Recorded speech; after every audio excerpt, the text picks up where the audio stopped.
क्या रहा है? अच्छा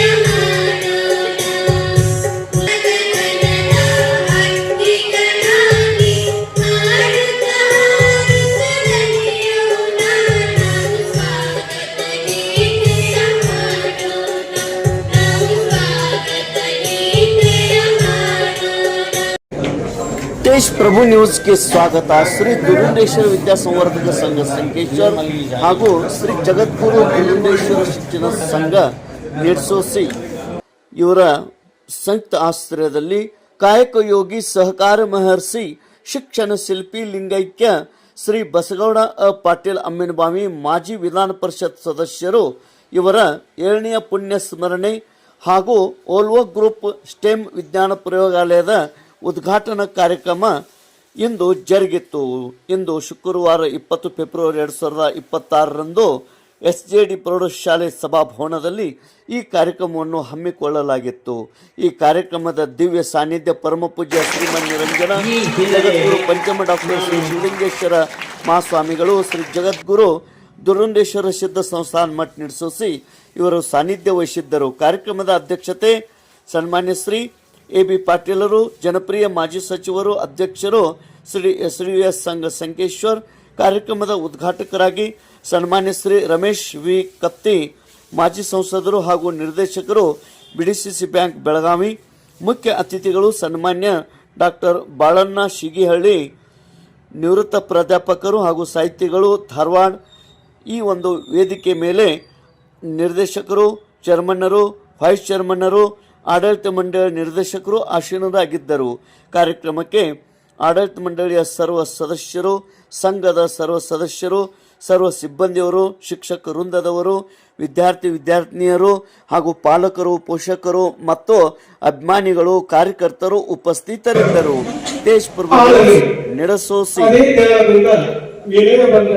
ಅದು ಅಮೃತಕ್ಕೆ ಸಮ ಎಂದು ಹೇಳುತ್ತಾ ತಮ್ಮೆಲ್ಲರನ್ನು ಸ್ವಾಗತಿಸಲು ಬರುತ್ತಿದ್ದಾರೆ ನಮ್ಮ ಸಂಸ್ಥೆಯ ಕಾರ್ಯದರ್ಶಿಗಳಾಗಿರ್ತಕ್ಕಂಥ ಶ್ರೀ PM ಚೌಲಾಸರ್ ಅವರು. ಪರಮಪೂಜ್ಯ ಶ್ರೀ ಜಗದ್ಗುರುಗಳ ಪಾದಗಳಿಗೆ ಪಡೆಪಟ್ಟು ಸನ್ಮಾನ್ಯ ಶ್ರೀ AB ಪಾಟೀಲ್ ಸಾಹೇಬರಿಗೂ, ಸನ್ಮಾನ್ಯ ಶ್ರೀ ರಮೇಶಣ್ಣ ಕಟ್ಟಿಯವರಿಗೆ ಈ ಕಾಲ ಬರ್ತಾ ಇದ್ದಾರೆ, ಹಾಗೂ ಶ್ರೀ ಬಾಳಣ್ಣ ಶಿಗಿಹಳ್ಳಿ ಗುರುಗಳು ಹಾಗೂ ಸನ್ಮಾನ್ಯ ಶ್ರೀ PA ಪಾಟೀಲ್ ಸರ್ ಚೇರ್ಮನ್ಗಳು, NR ಪಾಟೀಲ್ ಸರ್ ವೈಸ್ ಚೇರ್ಮನ್ಗಳು, ನಮ್ಮ ಆಡಳಿತ ಮಂಡಳಿ ಎಲ್ಲ ನಿರ್ದೇಶಕರು, ಸರ್ವ ಸದಸ್ಯರು ಹಾಗೂ SDV ಸಂಘದ ಪದಾಧಿಕಾರಿಗಳು, ಗಣ್ಯ ಮಾನ್ಯಗಳು ಹಾಗೂ ಆಗಮಿಸಿದ ಎಲ್ಲ ತಮ್ಮೆಲ್ಲರಿಗೂ ಆತ್ಮೀಯ ಸ್ವಾಗತ ಕೋರುತ್ತೇವೆ. ಆ ಕೃತಿಗಳನ್ನ ಓದುವಂತ ಸಂದರ್ಭದೊಳಗ ಬಹಳಷ್ಟು ನಾಚಿಕೆ ಅನ್ನಿಸ್ತಾ ಇತ್ತು. ನಾವೆಲ್ಲ ಇಷ್ಟೆಲ್ಲ ಜನರಿಂದ ಹೊಗಳಿಸಿಕೊಟ್ಟೇವೆ, ನಾವು ಮಾಡಿರುವುದು ಏನು ಅಂತ.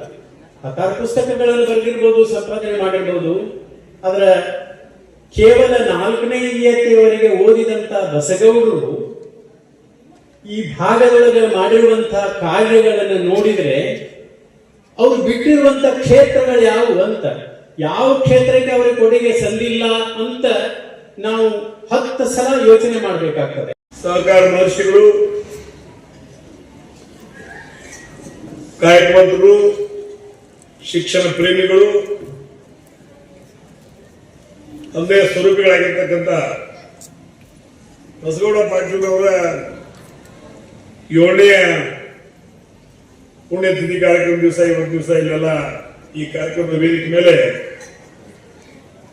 ದಿವ್ಯ ಸಾನ್ನಿಧ್ಯವನ್ನು ವಹಿಸಿರ್ತಕ್ಕಂಥ ಶ್ರೀಮಂಡರಂಜನ ಜಗದ್ಗುರು ಶ್ರೀ ಪಂಚಮ ಶಿವಲಿಂಗೇಶ್ವರ ಮಹಾಸ್ವಾಮಿಗಳು, ಜಗದ್ಗುರು ದುರ್ದುಂಡೇಶ್ವರ ಮಠ ಶಿಲ್ ಸಂಸ್ಥಾನ ನಡೆಸೋಶಿ ಇವರ ಪಾದಕ್ಕೆ ಅನಂತ ಕೋಟಿ ಪ್ರಣಾಮ ಸಲ್ಲಿಸಿ ಇವತ್ತಿನ ಕಾರ್ಯಕ್ರಮದ ಅಧ್ಯಕ್ಷಸ್ಥಾನವನ್ನು ವಹಿಸಿರ್ತಕ್ಕಂಥ ಮಾಜಿ ಸಚಿವರು, ನನ್ನ ಹಿರಿಯ ಸಹೋದರರು, ಮಾರ್ಗದರ್ಶಕರು ಆಗಿರ್ತಕ್ಕಂಥ ಶ್ರೀ ಡಿ.ಬಿ. ಪಾಟೀಲ್ ಅವರೇ, ಒಂದು ಯಾವುದೋ ಕೆಲಸದ ನಿಮಿತ್ತವಾಗಿ ನಾನು ಮತ್ತು ಕುಮಾರನ ಕೂಡಿ ನಾವು ಯಾವುದೋ ಒಂದು ವಿಚಾರವಾಗಿ ಮಾತಾಡ್ಕೊಂಡು ಕೂತಾಗ ಇಲ್ಲ ಮತ್ತು 20ನೇ ತಾರೀಕಿನ ದಿವಸ ಪುಣ್ಯತಿಥಿ ಐತಿ, ನೀವು ಆ ದಿವಸ ಬರಬೇಕು ಅನ್ನೋದು ಮಾತು. ಆಮೇಲೆ ಯಾವಾಗ ಡೇಟ್ ಕೊಟ್ಟಿದ್ದೆ ಅವ್ರನ್ನ ಏನ್ ಮಾಡೋದ್ರೆ ಮುಂಜಾನೆ ಒಂದು 9ರಿಂದ ಚಾಲೂ ಮಾಡಿ ಒಂದು 8-9 ಮುಗಿಸ್ಕೊಂಡು ಇದನ್ನು ಮುಗಿಸ್ಕೊಂಡು ಇನ್ನೊಂದು ಹುಕ್ಕೇರಿ ಒಂದು ಕಾರ್ಯಕ್ರಮ, ಹುಕ್ಕೇರಿ ಒಂದು ಲಗ್ನ ಇದೆ. ಇವತ್ತು ಉದ್ಘಾಟಕನಾಗಿ ನಾನು ಹಾಕಿದ್ರು. ಬಹುಶಃ ನಾನು ಧನವಾಡಿ ಬಂದಿದ್ದೀನಿ, ಅದಕ್ಕೆ ವಿಷಯವನ್ನು ವ್ಯಕ್ತಪಡಿಸ್ತೀನಿ. ಈ ಒಂದು ಸಂದರ್ಭದಲ್ಲಿ ಇಂಥ ಒಂದು ಸಭೆ ಸಮಾರಂಭಗಳಲ್ಲಿ ನಾವು ಭಾಗವಹಿಸಲಿಕ್ಕೆ ನಾವು ಪುಣ್ಯವಂತರು ಅಂತ ನಾನು ಭಾವಿಸ್ತೇನೆ. ಯಾಕಂದ್ರೆ ಬಸವನಗೌಡ ಪಾಟೀಲ್ ಅವರನ್ನು ನಾವು ಬಹಳ ಹತ್ತಿರದಿಂದ ಬಂದಿದ್ದೀವಿ. ಯಾಕಂದ್ರೆ ನನ್ನ ತಂದೆ ದಿವಂಗತ ವಿಶ್ವನಾಥ ಕತ್ತಿಯವರು ಅವರು ಕೂಡಿ ಕೆಲಸ ಮಾಡಿದ್ದನ್ನು ನೋಡಿದ್ವಿ. ಆದ್ರೆ ಅವರು ಎಷ್ಟು ಕಠೋರ ಇದ್ರು ಅನ್ನೋದನ್ನು ಸಹಿತ ಬಹುಶಃ ನಾವಪ್ಪ ನಮ್ಗೆ ಹೇಳ್ತಿದ್ದ. ಬಸಗೌಡರ ಫ್ಯಾಕ್ಟ್ರಿ ಗೆಸ್ಟ್ ಹೌಸ್ ಬಂದಾರಂದ್ರೆ ಅವ್ನು ಬರ್ತಿರ್ಕಿಲ್ಲ, ಅವ್ರು ಹೋಗ್ಬಿಡೋದು ಬರ್ತದ, ಅವ್ರಿಗಿಂತ ಬಂದರೆ ಬಂದು ಹೋಗ್ತಿದ್ದ. ಯಾಕಂದ್ರೆ ಅವ್ರಿಗೆ ಅನಿಸ್ತಿದ್ದ, ಅಪ್ಪನವ್ರಿಗೆ ಅನಿಸ್ತಿರ್ಕಿಲ್ಲ, ನಮ್ಗೆ ಹೇಳ್ತಿದ್ದ. ಆದ್ರೆ ಒಂದೊಂದು ಸಂದರ್ಭದಲ್ಲಿ ಬಹಳ ಕಠೋರವಾಗಿರ್ತಕ್ಕಂಥ ನಿರ್ಣಯ ಸಮಾಜಕ್ಕಾಗಿ, ಸಂಸ್ಥೆಗಾಗಿ, ಈ ಶೈಕ್ಷಣಿಕ ಸಹಕಾರಿ ಕ್ಷೇತ್ರಕ್ಕಾಗಿ, ಶೈಕ್ಷಣಿಕ ರಂಗಕ್ಕಾಗಿ ಅವ್ರದೇ ಆಗಿರ್ತಕ್ಕಂಥ ಕಠೋರ ನಿರ್ಣಯಗಳನ್ನು ತಗೊಂಡಿದ್ರು. ಅವ್ರದ್ದು ಹೆಂಗೆ ವ್ಯಕ್ತಿತ್ವ ಅಂದ್ರೆ ಒಮ್ಮೆ ಅವ್ರ ತಲೆಯಾಗ ಬತ್ತ ಯಾರು ಹೇಳು ಕೇಳ. ಒಂದು ಉದಾಹರಣೆ ಗಮನಕ್ಕೆ ಬರ್ತದ. ನಾನು ವೈದ್ಯಕೀಯ ಸಚಿವರಿದ್ದಾಗ ಪ್ರಶ್ನೆ ಕೇಳಿ ಏನ್ರಿ ಎಲ್ಲ ಪ್ರೈವೇಟ್ ಕಾಲೇಜ್ಗಳಿಗೆ ಪರ್ಮಿಷನ್ ಕೊಡಕತ್ತಂದ್ರೆ, ಈಗ ನಾ ಹಿಡ್ಕೊಂಡು ನೀವು ಹಿಡ್ಕೊಂಡು ಯಾರಾದ್ರೂ ಶಿಕ್ಷಣ ಕಲ್ತಿದ್ರ ಯಾಕೆ ಮಠಾಧೀಶರ ಆಶೀರ್ವಾದದಿಂದ ಎಲ್ಲಾ ಕಡೆ ಮಠಗಳು ಇವತ್ತು ಸಾಧನೆ ತಗೊಂಡು ನಮ್ಮ ಹುಡುಗರು ಬರ್ತಾವ. ಏನ್ ಗೌರ್ಮೆಂಟ್ ಜೊತೆಗೆ ಯಾಕೆ ಸಾಕಿತ್ತ?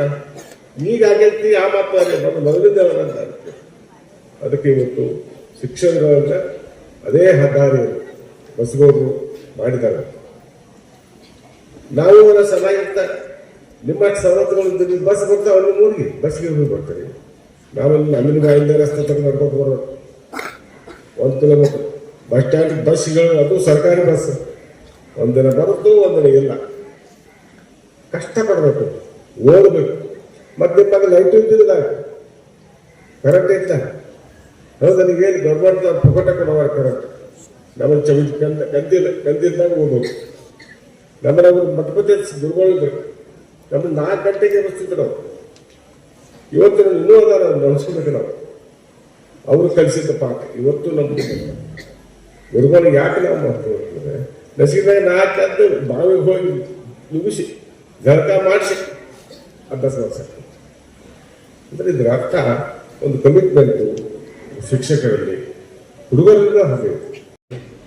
ಹಾಗೂ ರಮೇಶ್ ಕತ್ತಿಯವರಲ್ಲಿ, ಹಾಗೂ ಇಲ್ಲಿವರೆಗೆ ನಿಮಗೆಲ್ಲ ತುಂಬಾ ಸಾಹಿತ್ಯದ ಅನುಭವವನ್ನು ಕೊಟ್ಟಂತ ಸೀಗೆಹಳ್ಳಿ ಹೆಸರು ತುಂಬಾ ಚೆನ್ನಾಗಿದೆ. ಸೀಗೆ ತುಂಬಾ ಸಿಹಿಯಾದ ಮಾತುಗಳನ್ನು ಕೊಟ್ಟರು. ಆ ಮಾತನ್ನ ಕೊಟ್ಟಂತ ಸೀಗೆಹಳ್ಳಿಯವರಲ್ಲಿ, ವೇದಿಕೆ ಮೇಲೆ ಆಸೀನರಾಗಿರುವ ಎಲ್ಲ ಹಿರಿಯರಲ್ಲಿ, ಆಗಮಿಸಿರುವ ಎಲ್ಲ ಶರಣರೇ, ವಿದ್ಯಾರ್ಥಿಗಳು ಎಲ್ಲರಿಗೂ ಶರಣಾರ್ಥಿಗಳು. ಈಗಾಗಲೇ ನಿಮಗೆಲ್ಲ ಹೊಟ್ಟಸಿತಲ್ಲ ಹ್ಞೂ ಅಂತ ಹೇಳಕ್ಕೆ ಕರೆನೇ ಐತದ, ಕರೆನೇ ಹೇಳಿದ್ದಕ್ಕೆಲ್ಲ ಒಂದು ಕತೆ ಹೇಳಿ ಹೊಟ್ಟೆ ಹಸ್ತೈತೆ. ಹೊಟ್ಟೆ ಹಸ್ದಾಗ ಏನು ಹೇಳಿದ್ರು ಒಳಗೆ ಹೋಗಲ್ಲ, ತಲೆ ಒಳಗೆ ಹೋಗಲ್ಲ. ಅದು ಕತೆ ಹೇಳೆ 1 ತಾಸು ಆಗತ್ತದೆ. ಏನಿಲ್ಲ, ಒಂದು ಮುದುಕಿಯರು ಇರ್ತಾರಲ್ಲ ಮನೆಯಾಗ, ಸ್ವಲ್ಪ ಕೇಳದ ಒಂದು ಮುದುಕಿತ್ತು ಊರಾಗ. ಆ ಮುದುಕಿಗೂ ಮನೆಯಾಗ ಇದ್ದಿದ್ದು ಬೇಸರ ಆಗಿತ್ತು. ಬೇಸರ ಆದ ಮುದುಕಿ ಒಂದು ದಿವಸ ವಿಚಾರ ಮಾಡಿದ್ದು, ಬೇಡ ಅಂತ ಹೇಳಿ ಅಲ್ಲಿ ಊರ ಹತ್ರ ಒಂದು ಗುಡ್ಡಿತ್ತು, ಕೆಳಗೊಂದು ಹಳ್ಳ ಹರಿತಿತ್ತು. ಆ ಹಳ್ಳದ ಹತ್ರ ನೋಡಿದ್ದು, ಹೋಗಿ ಅಡ್ಡಾಡಿ ನೋಡಿದ್ದು, ಗುಡ್ಡವನ್ನು ಅಡ್ಡಾಡಿ ನೋಡಿದ್ದು. ಬಹಳ ಚಲೋ ಇತ್ತು ವಾತಾವರಣ, ಸುತ್ತೆಲ್ಲ ಹಣ್ಣಿನ ಗಿಡಗಳಿತ್ತು. ಬಹಳ ಚಲೋ ಆಯ್ತು. ಒಂದು ಮನೆ ಗದ್ದನೆ ಬೇಡ ತರಿ ಅಂತ ಹೇಳಿ ಅಲ್ಲೇ ಒಂದು ಗುಡಿಸ್ಲು ಹಾಕೊಂಡಾಕಿ. ಅಲ್ಲೇ ಒಂದು ಗುಡಿಸ್ಲು ಹಾಕೊಂಡು ಆರಾಮ್ ಕೂತ್ಕೊಂಡು ಅಲ್ಲೇ ಒಂದು ಕಂದಿಲ್ ಇಟ್ಕೊಂಡು ದಿವಸ ಕಂದಿಲ್ ನೋಡ್ಕೊಂಡು ಬೆಳಿಗ್ಗೆ ಎದ್ದು ಅಡ್ಡಾಡೋದು, ಹೋಗಿ ಸ್ನಾನ ಮಾಡೋದು, ಸೀದಾಕಿ ಗುಡ್ದಾಗ ಅಡ್ಡಾಡೋದು ಎಲ್ಲ ಹಣ್ಣು ಹಂಪಲು ಸಿಗೋವ, ಚಲೋ ಹಣ್ಣು ಹಂಪಲು ಸಿಗೋವ ಅವಾಗೆಲ್ಲ. ಅವನ್ನೆಲ್ಲ ತಿನ್ನೋದು ಮತ್ತೆ ಬಂದು ಆರಾಮ್ ಮಲ್ಕೊಳ್ಳೋದು ಈ ಮೊದಲಕ್ಕೆ. ಅಲ್ಲೇ ಒಬ್ಬ ರಾಜ್ಯವನ್ನ ಆಳ್ತಾ ಇದ್ದ.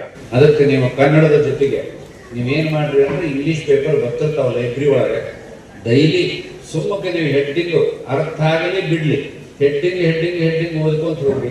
SLC ಬರೋದಾಗ ನಿಮಗೆ 4 ಪ್ರಾಣಿ ಭಾಗ ಇಂಗ್ಲಿಷ್ ಗೊತ್ತಾಗತ್ತೆ. ನೀವು ಮುಂದೆ ಕಾಲೇಜ್ಗೆ ಹೋಗ್ರಿ, ಅಲ್ಲಿ ಇಂಗ್ಲಿಷ್ ಪೇಪರ್ ಹೆಡ್ಡಿಂಗ್ ಹೋದ್ರಿ. ನೀವು PUC ಮುಗಿಯೋದ್ರಾಗ ಚಲೋ ಮಾತಾಡ್ತೀರಿ, ಡಿಗ್ರಿ ಆಗೋದ್ರಾಗ ಫ್ಲೂಯೆಂಟ್ ಬರ್ತದೆ, ರೊಕ್ಕ ಹೆಚ್ಚಿಗೆ ಸಿಗ್ತಾವ. ಹೇಳಿದ್ರಲ್ಲಿ ಈಗ ಅವರು ಏನೋ ಬಂದೈತೆ ಅಂತ ಹೇಳಿ ಅದು ಊಟನ ನಿಮ್ ಬಾಯಾಗ ಇಡ್ತದ, ಕಲ್ಲು ಮುರಿತಾವ, ಅಷ್ಟು ಜೋರು ಬರ್ತದೆ ಎಲ್ಲ. ಅದಕ್ಕೆ ನಾವು ಚಾಲೆಂಜ್ ಆಗಿ ನಿಲ್ಲಬೇಕಾದ್ರೆ 2 ಬೇಕು ನಿಮಗೆ. ಒಂದು ಮ್ಯಾಥಮೆಟಿಕ್ಸ್ ಬೇಕು, ಒಂದು ಇಂಗ್ಲಿಷ್ ಬೇಕು. ಅವೆರಡಿದ್ರೆ ನೀವು ಅಗದಿ ಅದಕ್ಕೆ ಚಾಲೆಂಜ್ ಆಗಿ ನಿಲ್ತಕ್ಕಂಥ ವ್ಯವಸ್ಥೆ ಬರ್ತದೆ.